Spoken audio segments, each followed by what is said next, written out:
เรือนางคำบูพร้อมด้วยญาติพี่น้อง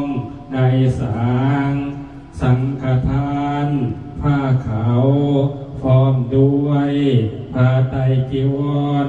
ต้นกระพือเครื่องสังฆทานของบริวารทั้งหลายเหล่านี้ขอพระสงฆ์จงหาของหมู่ขน้อยทั้งหลายเพื่อประโย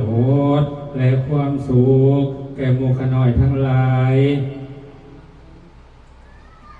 ผ้าไตรจีว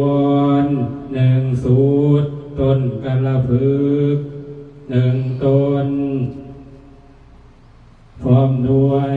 ขันผ้าพานเครื่องสังฆทาน1 สูตรขออุทิศให้ไปหอดไปถึงดวงวิญญาณของบิดาและมารดาที่มีนามชื่อว่าพ่อหลอดและแม่พวงพระอาบน้ำฝน1 สูตรต้นกระพึก1 ต้นกุศสังฆทาน1 สูตรขออุทิศให้ไปหอดไปถึงดวงวิญญาณพ่อย่าพรหมและแม่ย่าบูตรพระอาบน้ำฝน1 สูตรต้นกระพึก1 ต้นสังฆทาน1 สูตรขออุทิศให้ไปหอดไปถึง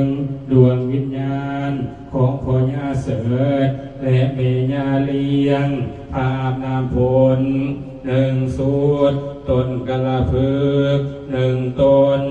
สังฆทาน1 สูตรขออุทิศให้ไปหอดไปถึงดวงวิญญาณของพ่อย่าผู้พระอาบน้ำฝน